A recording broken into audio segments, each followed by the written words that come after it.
25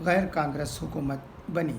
اس حکومت کی تشکیل سے پہلے یہ تز بتز تھا کہ جنتا پارٹی کی حکومت کی فلسطین پالیسی کیا ہوگی، مگر اٹل بہاری واجپئی نے یہ بات واضح کر دی تھی کہ ہندوستان کی فلسطین پالیسی میں تبدیلی نہیں آئے گی۔ بعد میں نرسمہا راؤ کے وقت ہندوستان کی اسرائیل سے قربت بڑھی، مگر یہ قربت ایسی نہیں تھی کہ فلسطین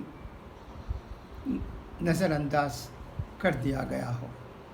ایسا کرنا ٹھیک بھی نہیں تھا، کیونکہ اس وقت بھی ہندوستان کی تیل کی ضرورتیں جن ملکوں سے پوری ہو رہی تھیں ان میں سعودی عرب ایک اہم ملک تھا، اور سعودی کی فلسطین کے تئیں بظاہر ہمدردانہ پالیسی تھی۔ دیگر عرب ممالک بھی اسرائیل سے سفارتی تعلقات قائم رکھنے کے لیے بے چین نہیں رہا کرتے تھے۔ بعد میں اٹل بہاری واجپئی وزیر اعظم بنے تو ہندوستان کی فلسطین پالیسی میں بالکل ہی تبدیلی نہیں آئی۔ البتہ اسرائیل سے ہندوستان کی قربت کچھ اور بڑھ گئی۔ منموہن حکومت نے بھی اسرائیل سے رشتہ مزید مستحکم بنانے کی کوشش کی، مگر یہ بھی احتیاط برتی کہ اس کے کسی فیصلے سے فلسطین سے دوری کا احساس نہ ہو۔ منموہن حکومت نے 2012 میں فلسطین کی اقتصادی ضرورتوں کے مد نظر اس کے بجٹ میں $10 بلین یعنی $1 کروڑ کا تعاون دیا۔ وزیر اعظم منموہن سنگھ کا کہنا تھا کہ ہندوستان آزاد فلسطین کی حمایت کرتا ہے اور یہ چاہتا ہے کہ اس کی سرحد سے متصل اسرائیل ہو، دونوں ریاستیں پرامن رہیں۔ مگر جولائی 2017 میں وزیر اعظم نریندر مودی کے اسرائیل کا دورہ کرنے سے یہ سمجھا گیا کہ ہندوستان کی پالیسی بدل گئی ہے۔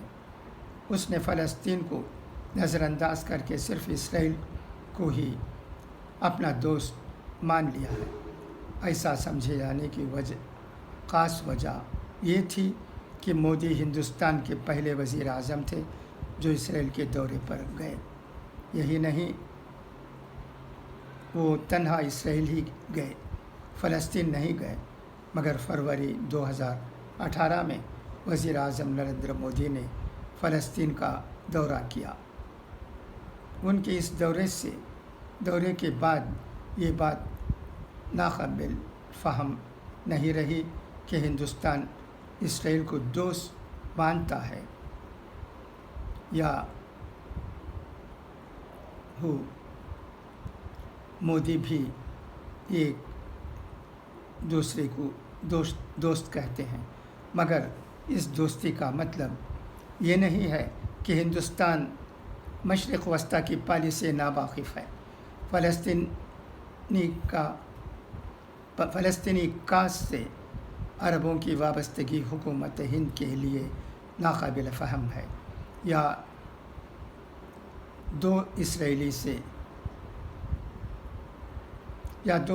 سے تعلقات مستحکم بنائے رکھنے کے چکر میں فلسطین کو بالکل ہی نظر انداز کر دینا چاہتی ہے۔ چنانچہ سلامتی کونسل میں ہندوستان کا موقف چونکانے والا نہیں ہے۔ اس نے اپنی اب تک کی پالیسی کے مطابق ہی اپنا موقف پیش کیا ہے، اور اس نے یہ بتا دیا ہے کہ اس کے لیے مسئلہ سلجھانے کی اہمیت ہے۔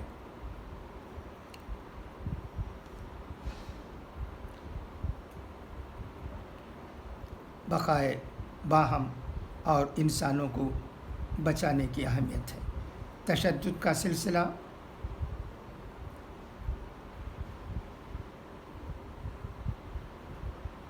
دراز رکھنے کی وجہ کچھ بھی ہو، ہندوستان دوستی نبھانے کی خاطر انسانیت کے تحفظ کو نظر انداز کرنے کے لیے تیار نہیں ہے۔ وہ امریکہ نہیں کہ اسرائیل کی حمایت میں ساری انسانیت بھلا دے گا۔ امریکہ کی پالیسی ہمیشہ اسرائیل کے فیور میں رہی ہے۔ وہ یہ چاہتا ہے کہ اسرائیل مضبوط رہے۔ اس سے پہلے بھی اسرائیل کی امریکہ سے تائید کی گئی۔ ہندوستان ہمیشہ یہ چاہتا ہے کہ اسرائیل اور فلسطین دوستانہ تعلقات رکھتے ہوئے بنے رہے۔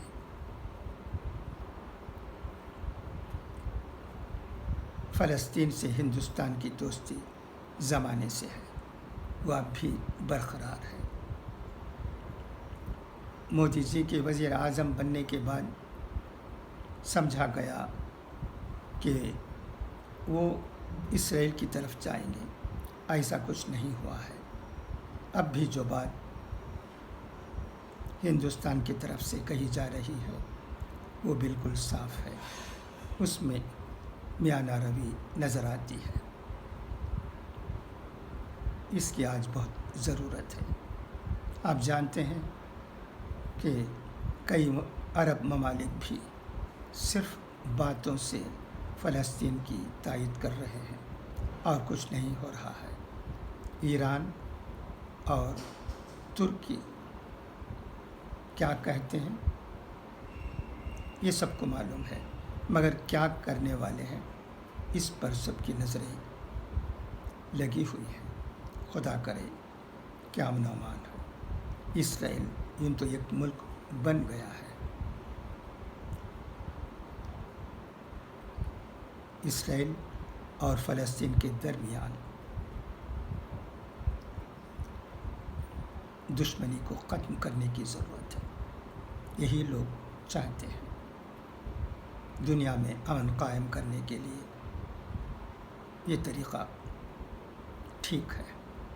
فلسطین میں کئی لوگوں کی جانیں گئی ہیں، ان کے ساتھ ہم ہندوستانیوں